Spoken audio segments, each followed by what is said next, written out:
ईश्वरी जी के अनमोल महावाक्य। निराकार परमात्मा की अपनी साकार ब्रह्मा तन में प्रवेश होने की विचित्र तरकीब है, तरकीब युक्ति। परमात्मा निराकार, अशरीरी, अजन्मा, अयोनि, अभोक्ता, सर्वज्ञ, सर्वोच्च। और तो ये वंडरफुल तरकीब रखी है अपने लिए। बाकी सारे अपना शरीर बनावे, अपने शरीर को भोगे, परंतु बाबा एक वंडरफुल युक्ति। बाबा मम्मा कह रही है हाँ वो भी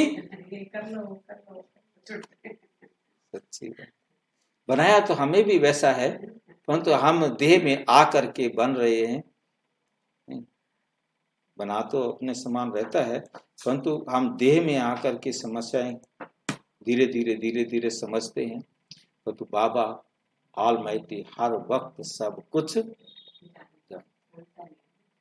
देखो परमात्मा ने ये अपनी तरकीब रची है। मम्मा भी अच्छी तरह समझाती है बात को, नहीं? देखो परमात्मा ने ये अपनी तरकीब रची है, अर्थात अपना साकार तन मुकर्रर किया है। किया थोड़ा ना बाबा ने, बाबा ने तो थोड़ा मैं ऐसे करूंगा, बाकी सारे ऐसे ऐसे करूंगा। हाँ, मतलब दोष किसी को नहीं दे सकते। हाँ। किसी को क्रेडिट भी नहीं दे सकते, तो किसी को दोष भी नहीं दे सकते। क्रेडिट दे सकते हैं तो सिर्फ एक शिव बाबा को दे सकते हैं, बाकी कोई शिव बाबा को दे सकते हैं कि अपना रोल इतना अच्छा चुना उन्होंने। नहीं, देखो अपनी तरकीब रची है, अर्थात अपना साकार तन मुकर्रर किया है।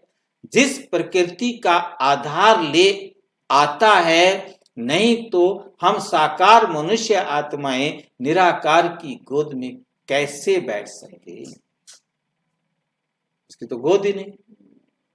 इसलिए परमात्मा कहते हैं साकार रूप में आए तुम मेरी गोद लो। इसमें कुछ देने की बात नहीं।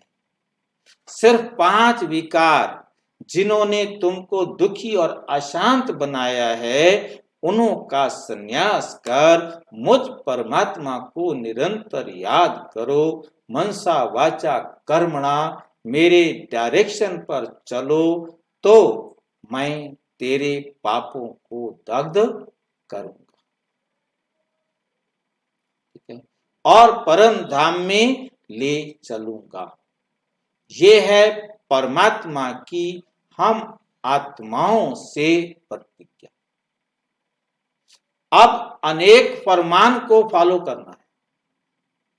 सिर्फ मां बाप कहने मात्र ही नहीं चाहिए, परंतु उनके संपूर्ण हो जाने से संपूर्ण प्राप्ति होती है।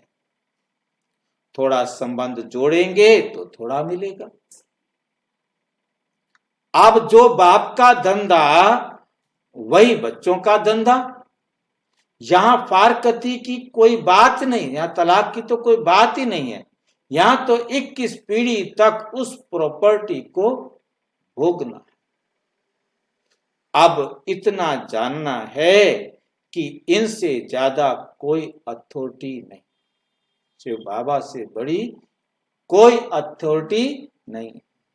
तभी तो कहता हूं, क्या कहते हैं, मैं जो हूं जैसा हूं उस रूप से हमें याद कर। अब बाबा ने अपनी फर्ज अदाई पालन की और बच्चों को अपनी फर्ज अदाई करनी है। ये विकारी यूनिटी जो एकता है, बंधन है, संबंध है, अर्थात विकारी कुल की लोक लाज मर्यादा है, तो जन्म जन्मांतर पालन करते आए हो। उनसे तो और ही कर्म बंधन बना। अभी तो पारलौकिक मर्यादा अर्थात परमात्मा के साथ अलौकिक कार्य में मदद करना, हमारा संबंध अभी हाईएस्ट अथॉरिटी से हुआ है। हम उस बख्तावर की संतान हैं। आज बख्तावर कौन है? शिव बाबा। हम उस बख्तावर की, भाग्यवान की सबसे श्रेष्ठ किस्मत वाला तो वही है। हम उस बख्तावर की संतान हैं। वो आकर साकार तन द्वारा हमें नॉलेज दे रहे हैं। तो क्यों ना पास विद ऑनर हो, क्यों ना पास विद ऑनर हो। हर एक के पुरुषार्थ से पता पड़ता है कि ये बख्तावर है या नहीं, किस्मत वाला है या नहीं। अगर कोई परमात्मा की गोद लेकर दांव लगावे कि हम उनके बच्चे वारिस हैं, फिर जाए फारकती दे देगी, तो ऐसे बच्चे को भस्मासुर कहेंगे ना। चढ़े तो ऊंचा पद, गिरे तो भस्मासुर, गिरे तो भस्मासुर हो पड़ते हैं। अब ये याद रखना किसके साथ हमारा संबंध है।